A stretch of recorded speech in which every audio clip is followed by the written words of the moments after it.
Yo, yo, yo, welcome back to the Hulaham Hour, episode 37. Kurtis and Nick, at your service, Nick. 70-yard field goal. The NFL is really trying to forget about Justin Tucker very quickly. What do you think?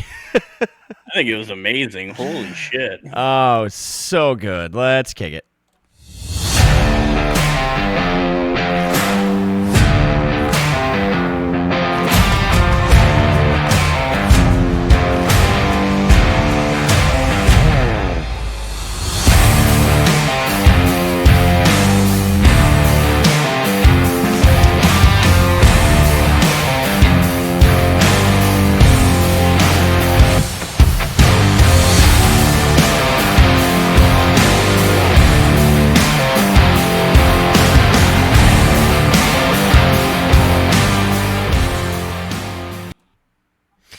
Welcome back, ladies and gentlemen, to the Hulaham Hour. Appreciate you tuning in again. It's August 13th. We are getting into full swing. We have a decent amount of preseason football to go over, to depict, all that fun stuff. Yeah, as I stated to kick off or talk about football, 70-yard field goal. And it's an NFL record. It's an NFL preseason record because it's technically preseason. However, I do think he could replicate it in the regular season. Do you think he can? Oh, I think they're going to give him a couple shots now in the regular season just to get him the record. Yeah, I would hope so, especially if he has the leg for it. It was incredible to watch. I mean, like you said in the intro, like it was just cool. I actually got to see Justin Tucker's 66-yarder in person. I was at that game. I can't tell you how silent Ford Field got after that, and I'd love for that to be forgotten. That'd be great. I mean, just, yeah, bye. 70, though, 12 more feet. You got to be kidding me. Yeah, it's unbelievable. Just get rid of the punter. You don't need one anymore. How almost? Because, like, we're getting there. You're either in field goal range or you're so far back. I mean, yeah, I guess. I don't know. Can't get rid of the punter, but yeah, you definitely can minimize them. For sure. I mean, they use them a lot less. Pretty much takes coffin corners right out of the question for the punter, you know? It does, but it also depends on your defense, too, because you missed your fucking screw. They got a real short field. Yeah. If you're the Bengals, you're not kicking that. You're punting. Yeah. Okay, so like we said, we had some preseason football. Start off on a little bit of sour note here, but, as you probably have all heard, Norris from the Lions is doing well now. Had that really scary injury that halted the Falcons-Lions preseason game. However, what was your take on the game, Nick? It wasn't bad. It's still preseason. I mean, you're still trying to figure stuff out. Yeah. I hope we stay healthy. I can say that. Yep. We definitely looked a lot more polished this time around than we did in the Hall of Fame game. And I know that's a credit to the fact that we played, a little bit better strings probably. However, I'm glad we started. I'm pretty sure we started Hooker in the game, and I'm glad that we did that because I really do think he has potential, and I really think they need to try to develop it a little bit more than they are.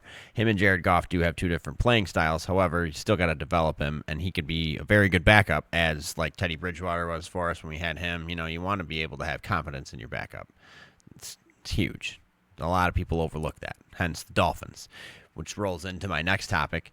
Seems like that the Lions and Dolphins having joint practices because of playing one another coming up. Tua's frustrated. He's getting really frustrated at how poorly he's playing and openly stated about it pretty much in his press conference this afternoon. Did you see anything on that? Because it was hilarious. No, I didn't. Yeah, apparently he threw 3 interceptions against the Bears, Tua, whether it was in practice or the preseason game, but yeah, so either a credit to the Lions or the Dolphins are exactly what we think they're going to be. Both, yeah. Oh, man. Yeah, so we'll see. That game Saturday, the Saturday Dolphins-Lions should be a good one. We're getting to the end of the preseason here, thank God, and getting very much closer. We are down to 25 days left to our first date with Scott Hansen, and I could not be, again, more excited. All right. James Cook got an extension. That's legit. Good for him. He's definitely deserved it.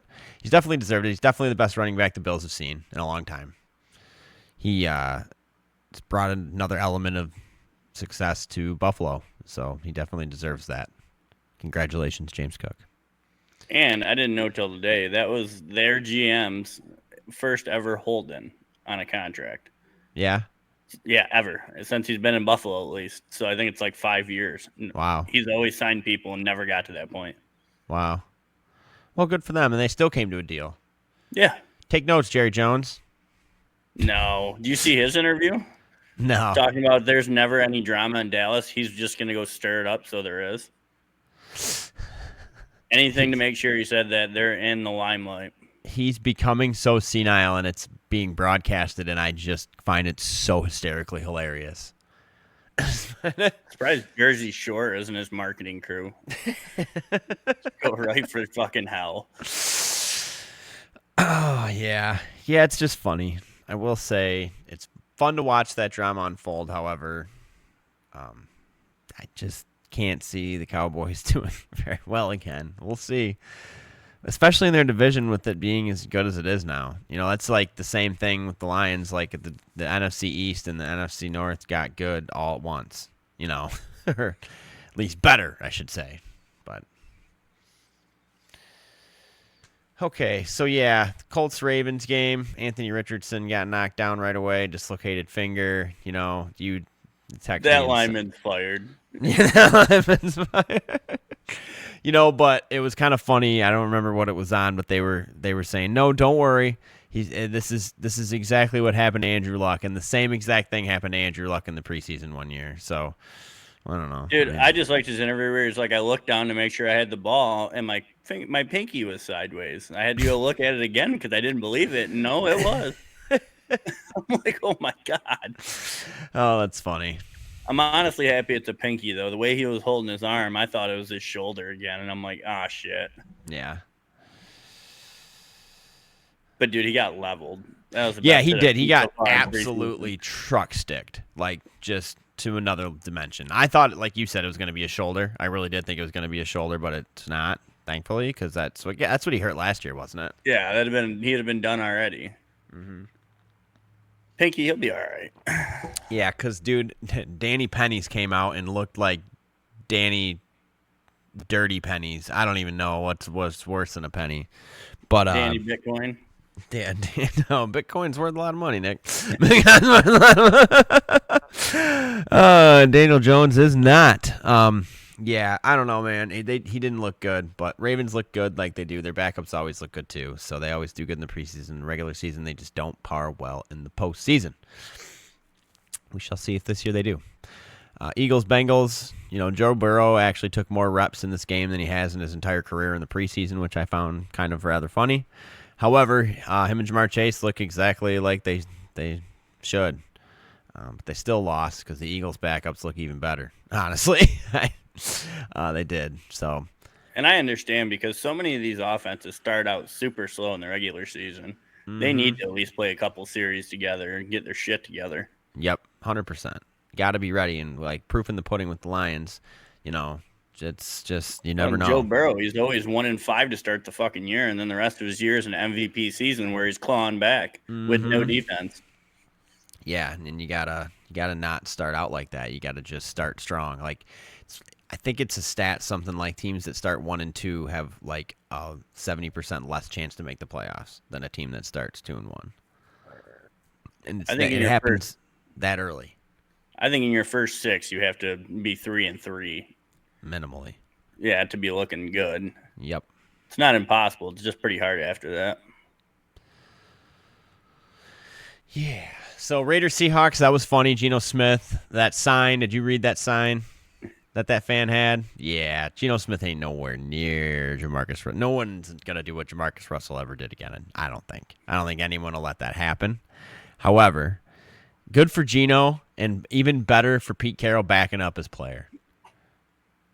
You saw the press conference with Pete Carroll saying, "Did you read the sign? Next question." Like, you know, yeah. That's some OG shit. But did you also see that Pete Carroll like kept going into the wrong places at the Seahawks stadium, thinking he was still playing for the or coaching for the Seahawks? Well, you know, it is what it is. Half me wants to think it was planned. Yeah, it's kind of funny. But I really do hope that Pete does well in Las Vegas, mainly because I just want to see him beat the frickin' Chiefs out of that'd be so funny. Oh, you got to Anyways, jump on that Denver bandwagon for that one. well, yeah, that too. But either way, Browns Panthers. Sanders looked good. He did look decent, but it's against the Panthers' second string, and now Sanders is hurt. So the entire roster of players for the Cleveland Browns at the quarterback position are either over 40 or hurt.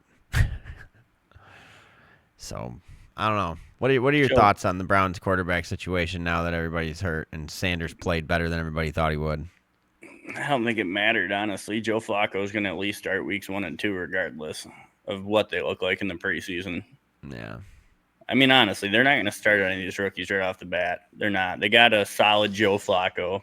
He might not win you games, but he ain't going to lose it for you. Yeah. Yeah. And yeah, he looked decent, but it's against backups. Yeah, and the Panthers, who looked just like the Panthers. So yeah, who were one of the worst teams ever in the last 5-6 years. Yep. So yeah, Lions Falcons. That game ended early. I was really, saddened by what happened, but I was really proud of the players for how they handled the situation. Because at first I was confused, and then it hit me what they were doing. And in my opinion, yes, it was for Norris, but in the same breath, it was a stand up to the NFL that, you know what, I don't think we need this many preseason games. I think they can get done what they need to get done in even a game less. Just, But do you think they were kind of also standing up for the fact of that, or do you think that's just in my head? I don't think so. But honestly, I think they could just do with scheduled rival practices for 2 weeks and have one game. Because those one-on-one practices against other teams are just huge to get in the flow of it, not against your defense, your players. Yes. So I wouldn't be against just doing that, off to the side instead of preseason games, and then one preseason game and then season. Yeah. Yeah, I guess we'll see. Because you hear about it from players, dude, playing against these other guys in practice, best on best. They love that shit. Yeah. Oh, yeah. Well, I hope he gets better, and just hope that, the injury bug doesn't hit us like this early, man. It's kind of wadonkulous. All right. Patriots put up 48 points in the preseason. That's good for them. Good for them. Yeah. Giants, Bills.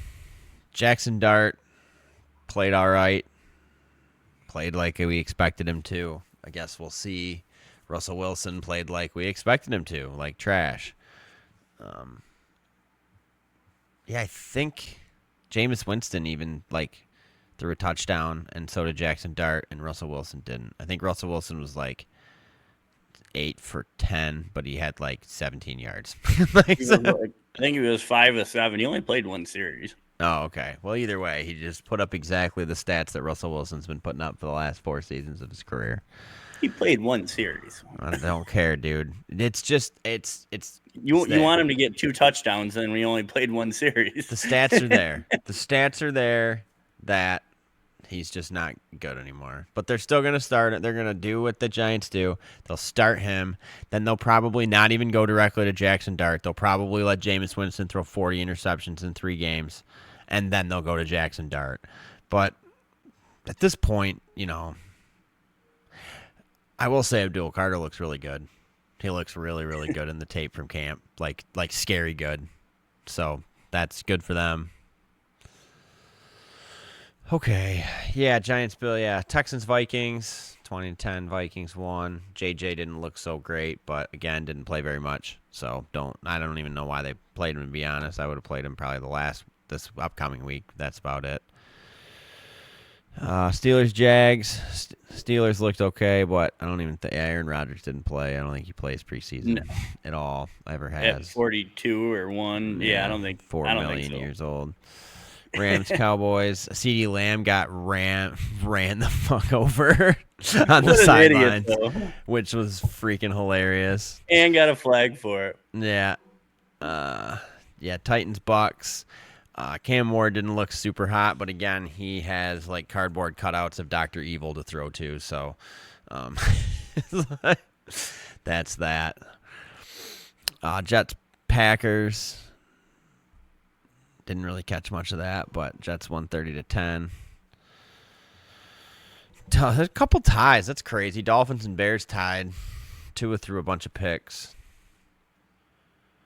And Chargers beat the Saints.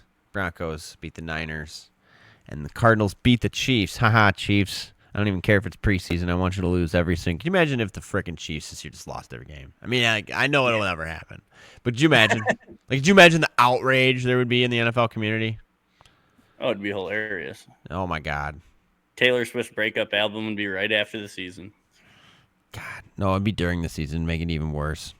Just add to it. So funny. So funny. Okay. So, yeah, got that. So, let's move into our division predictions, and then we'll do our top kickers and IDPs and finish off with some fantasy talk. So,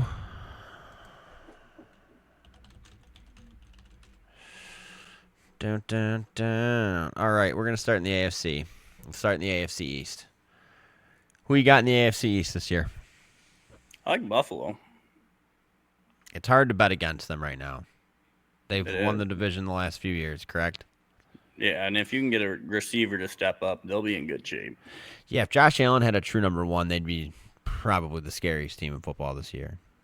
So he just never seemed to have that. And now that he has like a run game, he's really struggling for receiver help. But hopefully something will work out for him. Yeah, it's hard to bet. A lot. It's hard to bet against the Bills. I think it'll be the Bills. I think the Patriots will take second. I think the Jets will probably take third, and it's going to be hard for the Dolphins to not get last place in this division. It just really is. I think they are. They're already so injury prone, so deep. Yeah. All right. AFC West. I like the Chargers. So, yeah, you think Jim Harbaugh can get it done? I do. If Hampton's the back they think he is and their defense plays like normal, I think they'll be okay. Yeah, Broncos could be a contender. Hot take right now, and it's not just because I'm hating on the Chiefs. I do think the Chiefs get last place in this division this season. I do. I really do. I think the Raiders are going to click with Pete Carroll. I think the Broncos are going to click with Bo Nix. And I think the Chargers are going to click with Jim Harbaugh. It's, we'll see. It's going to be a tough division to play, though, no matter what. But overall, for my winner, I'm going to take the Broncos. I am. I think Bo Nix gets it done. For some reason, I just think he does. Let's talk about all the jokes of Trey Lance looking good and them saying that he should start over Herbert. These people are fucking high. Man, could you imagine if all of a sudden Jim Harbaugh just started Trey Lance over him, and then I don't know. But look at what Did he happened with commit Sam. another penalty or something? Is he trying to leave here to go somewhere else? As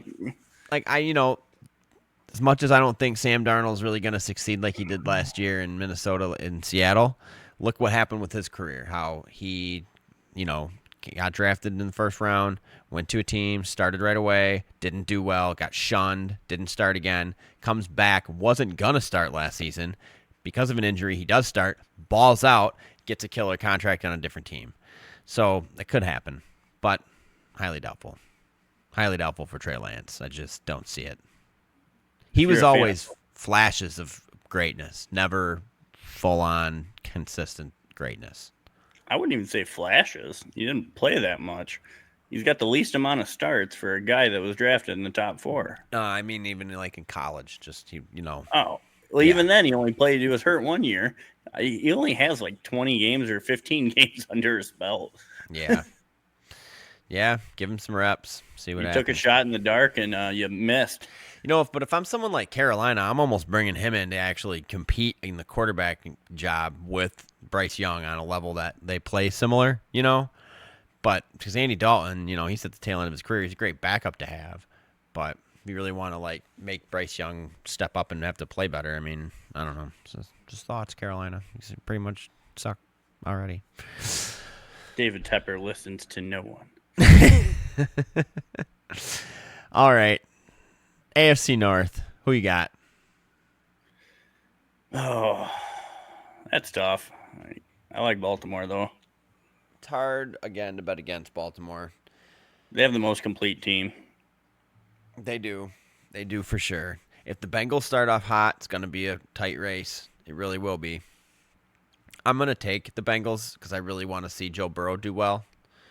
And I'd love to just take my Steelers, but I have absolutely zero confidence in Aaron Rodgers. So good luck, Steel City, not getting last place.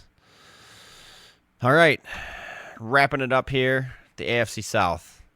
This actually might take ass division of the year. Yeah, I'm looking for C.J. Stroud to have a decent year pending his receivers are healthy. I like the Texans, honestly. It's the Texans all day for me as well. The Colts, if they could morph Good luck. both quarterbacks into one quarterback, you'd still wouldn't have a starting quarterback. The Jags, I wish Trevor Lawrence the best, but he just doesn't seem to be clicking with anything down there. So who knows? The Titans, if Cam Ward can figure it out and be the leader that everybody thinks he can be, maybe. But again, he doesn't have a number one receiver really. So He's got Calvin, but I know, but I just don't think he's number one anymore material. Maybe he was at the beginning of his career before he bet on himself. Yeah. So all right. Yeah, I got Texans for sure. So. All right, next week we will go over the NFC, do our predictions for the NFC. Save that. I wonder what we're going to take for the NFC North, Nick. Yeah. Okay, dive right into some fantasy football talk here. This will be a little bit shorter of a segment as we're running out, but again, next week we'll have more preseason games to talk about. Probably see more starting action from the starters next week. So have that. Looking forward to it. Maybe we'll have a 73-yard field goal. Who knows? Okay, now who you got for your number one overall kicker this year? probably Brandon Aubrey. Fantasy pros would agree with you, Nick. I had him last year, and there were some games he had like 18, 20 points. Yeah, because Dak Prescott can't score touchdowns, and Aubrey's got a pretty decent foot, so it's hard to not take him. Dicker the kicker's number 2. He's also solid. I watched him doink one this preseason or in the Hall of Fame game, I think it was, but it's a Hall of Fame game, man. Get them out now. I think he only missed 3 field goals, they said, last season. And he's always been reliable. If their offense clicks a little bit more, he'll get more opportunity. So, and I think it will this year. Number 3, we got Batesy.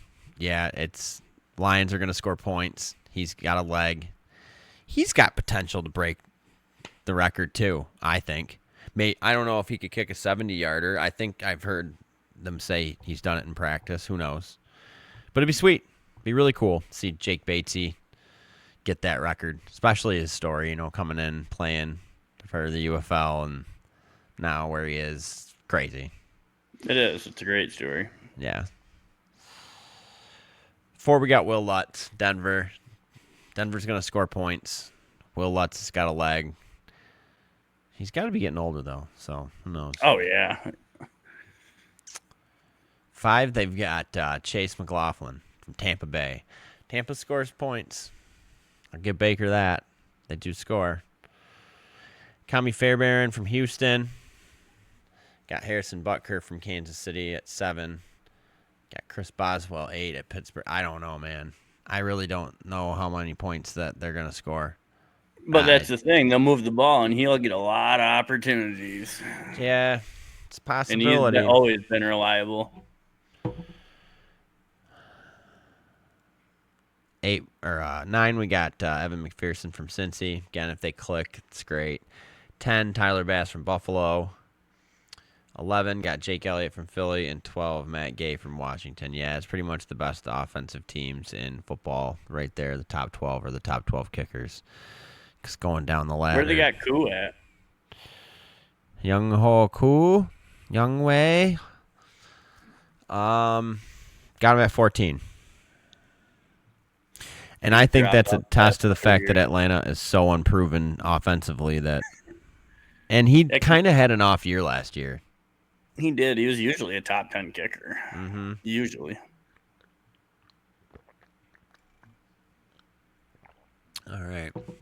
Got to guess is who. It's funny. Like Greg Zuerlein is ranked 38 on this list, and With the free agent. he's a free agent ranked above. Apparently, the Carolina has 2 kickers right now. For some reason. Oh, they probably hired a couple for the preseason. Show us what you got, and we'll let you know if you make the team. See, this is almost. I don't even know if this is like a ranking of like how good your kicker actually is, or where Fantasy Pros feels like that they're just going to finish offensively points wise. Because to be honest with you, looking at these bottom 5 kickers are going to be the bottom 5 offenses in football this year, like hands down. And see if you can argue it right now. So 32 is Carolina, 31 is Nick Folk with New York Jets, 30 is Dustin Hopkins with Cleveland, 29 is Joey Sly from Tennessee, and 28 is Spencer Schrader from Indianapolis. Like, it's hard to argue that that's not going to be the bottom 5 offenses this year. Like, it really is. And it's not that, like, Nick Folk's not a good kicker. He's been a good kicker in the league for a long time. It's just that the Jets aren't going to score dick this year. No, and a lot of them guys are a little bit older. They're not hitting 60-plus yarders. Nope. Not now. They're reliable, from 55 in, but yep, that's about it. So, yeah. Get your kicker on, ladies and gentlemen. Glad we brought him back in our leagues. On and go join one of these shitty teams. I'm going to suit up, go try to make the team on Carolina. Fuck, you're going to pull a hamstring walking out there. Black. Fell on your field. Yeah. All right. So, for those of you that are not familiar with our next segment here about IDPs, what IDPs are individual defensive players, and very few people in fantasy football play them. Well, we do. Just to give you an example of scoring, I believe sacks are worth 2 or 3 points. Interceptions are worth like 5 or 6. Or, I'm sorry, 3 points. Returns for interceptions and fumbles are 6. If you force a fumble, it's points. If you get an interception, it's points. So on and so forth. Tackles are points. And that's what's huge. That tackles are each worth 1 point because that's where linebackers and defensive ends are the best players to have because you can have like a defensive back. However, you're relying on them getting some late tackles or having to turn the ball over, which is a crapshoot. Which is why, just to start this off, a player like Travis Hunter, who's going to play both sides of the ball and will still score for both sides of the ball, is the number 38 overall defensive player. And I believe on the wide receiver list, he's lower than that. But he's going to be a really fun fantasy tool this year. I think he'll end up going somewhere in like maybe the 10th round or later, but we'll see. If someone takes him before that, I kind of think it's a total gamble. Oh, yeah.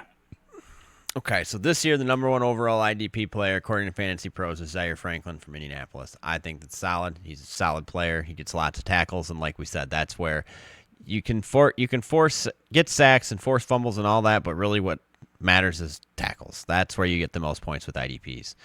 Number 2, they got Roquan Smith from Baltimore. Also very, very, very solid defensive player. Really excited about that. Now, what's different, the reason that I said defensive ends, where last year I think the majority of everybody always started a linebacker.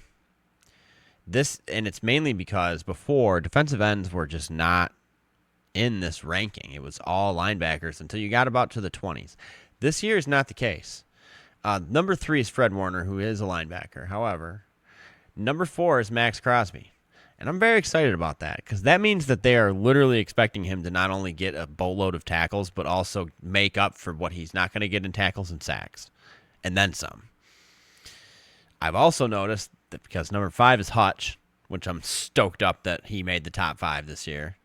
And 6 is Myles Garrett. Anything those 3 people have in common? They're monsters. They got paid. And they're monsters. Well, yes, they are monsters. But besides the point, you want to know who I do not see on this list at all? Micah. Hendrickson. Or Micah. Oh, no, I'm sorry. Micah Parsons is at 23, and I do not see Hendrickson on this list at all. I think Abdul Carter could be interesting, too.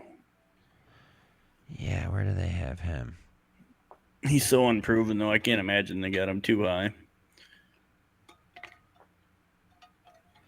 Yeah, I don't even see him on this list. Nope. Not on it. Like you said, very unproven. So we'll have to see. It's just so interesting that because if you get a defensive end like, a Micah or an Abdullah, one that moves down the line in the run game, not just in the pass game, that's basically like having a linebacker. Yeah. And tackles for a loss add up pretty quick. Yes, they do. So, 7 got TJ Edwards, 8 Zach Bond. And it goes down from there. We got Ernest Jones, 10. He's always solid. TJ Watts at 13. Got Budda Baker at 14. Nick Bosa at 16. It's always fun to have a defensive player. It is. I like the aspect of it. It makes me pay attention to more than just the offensive side of the ball. And it's an added bonus, like you said, if you have a defensive player that happens to return kicks, something like that, you can double dip in points. So, again, it's a completely different angle for fantasy football. If you don't do it in your leagues, I highly suggest you at least try it for a season. It's fun. Okay, I think that's going to wrap up our football talk this week. You got anything else on football this week? Nope. Sweet. Opening weekend of NCAA football is August 30th. That's when we'll start covering it. Can't wait for it. There's some games before that, but opening weekend is Saturday, August 30th. That's when the thick of the games are. So stay tuned. Okay. So, the FedEx Cup playoffs are upon us in PGA. Super freaking stoked up about it. It was a really good match over the weekend. Got another runner-up finish for, oh, shit. Well, we got third this time, but... Yeah, but you know what I'm saying. Tommy Fleetwood. Yes. You poor bastard. He's so close, man. Yeah, he is. So close on so many tournaments. Oh, where the hell? Anyways, Justin Rose won the St. Jude Championship. It's real straight up great performance by him. He's calling it like his golden years or some shit because it's his best year in a long time and his first win since 23 and all this kind of stuff. Dude, he's 45 years old. I know. Amazing. It's amazing that he's still playing at this level. Good for him. I hope he keeps it up. Where is... I mean, he outbeat Scheffler, Tommy, and he looked really good. All his irons were right around the pin on Sunday. Yep. That 4 birdie stretch he had was just phenomenal. So Rory obviously has to play in this one. So he's back to play this week. That moved Justin Rose up to 4 in the overall FedEx Cup point standings. I think, that's crazy. Dude, so Rory has 8 top 10 finishes. Scotty has 14 this year. Yeah. Even Scotty being on the leaderboard just kind of like put a pin in his season. Yeah. Yep. I mean, it really doesn't matter for him until East Lake now. This tournament doesn't mean shit to him. Right. I mean, he wants to win, don't get me wrong, but it doesn't mean anything. He's still going to start 10 under with the 1 spot. Yeah. That's not this week. That's the Tour Championship. Yes. Yeah. That's East Okay. Lake. When it's just the 30 guys and... Yeah, because this week's 50, and then that'll be the following week. Yep. Okay. So, BMW Championship's coming up. Scotty Scheffler, obviously, favorite. Justin Rose went from 25th to 4th with that win. It's wild. I enjoy watching them guys during the round on Sunday bounce on that projected line. Yeah, because you've got dude. a lot of guys. Yeah, like Ashke Batia started 45th and got in the top 30 this weekend. There's a lot of moving around. Fowler, I think, just squeaked in. I think he was 50. Yes, I did see that. He did. Xander did. Ricky did. Yep, Ricky is 48. Yeah, he was another one watching him on Sunday. 52, 53, 48, 49. Yeah, pot getter. He started 43rd and finished 52nd, so he's out. Jordan Spieth is out. Jake Knapp's out. Wyndham Clark's out. Minwoo Lee's out. Max Geiserman's out. Damn, dude. Yep, they really cut it down. But hey, I'm pumped. This is gonna be great. It's gonna be really good golf. It's amazing how many people had a rough year though for their standards, you know. Yep. But at least they don't have to play the FedEx Cup fall. Right. All right. So who do you got in the BMW this weekend? God, I hate to. I'm going to stick with Fleetwood to get his first one. Yeah. He's been around the leaderboard now for months and months and months. He's due. He is. He truly is. God, it's just tough. Keegan won this last year. Still could. Still could do it. Did you hear Bryson talking about Scotty on the McAfee show yesterday? Mm-mm. Oh, dude, he was just saying he's like just golfing with Scotty Scheffler. His distance control on his irons is the best I've ever seen. Even when he misses left and right, he's still pin high. Yeah. Yeah, everybody's short and long. He's just left or right, but he's exactly where he wants to be. Yeah. All right. I am going to take... I don't know why, and I know he probably won't win, but I'm taking Colin Morikawa. Why not? Get it done, Colin. Do it. And put some money on you on DraftKings and win me $80. All right. Yep, so BMW this weekend. Pumped. It's going to be a fun, good match. Excited about it. Really excited, though, about Tour Championship coming up the following weekend. All right.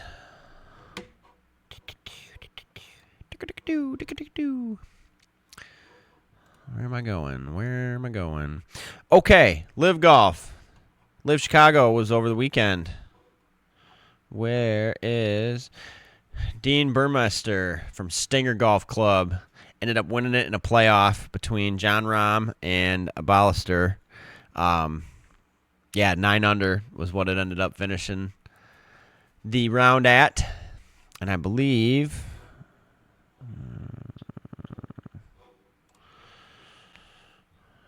that moved. Oh no, and so Stinger Golf Club won the overall for teams in Chicago, so good for them. I did also see recently that Live is changing their format next year. I didn't read into much of what it's about, but it seems like they're changing the way that their championship is going to be played for teams and for individuals. So we'll keep you in the loop on that when we learn more, maybe next week. So, all right. I think Nick's going to take John Rahm to win Indianapolis, and I'm going to take Bryson DeChambeau to win Indianapolis like we do every week. And one of these weeks, I mean, John Rahm's, and I think it's still just them guys. Hang on one second. Let's go. Yeah, he's been all over the leaderboard, dude. Yeah. I mean, he was in the fucking playoff this week. What else do you want?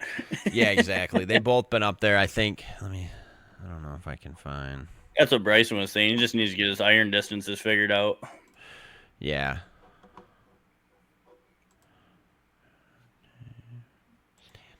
Yeah, here we go. Torque still in, or Joaquin Neiman still in number 1. Number 2 is John Rahm, and number 3 is Bryson. But there's a huge gap between 2 and 3.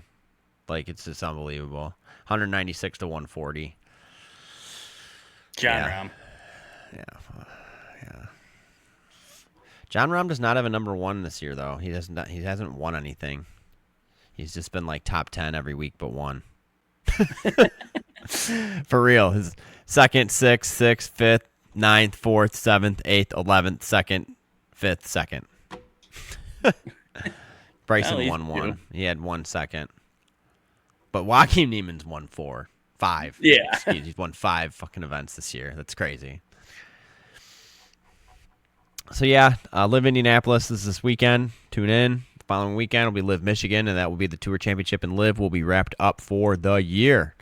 But by then, we will have nothing but football talk. Yeah! Super pumped. Yeah, cannot wait. All right, let's see.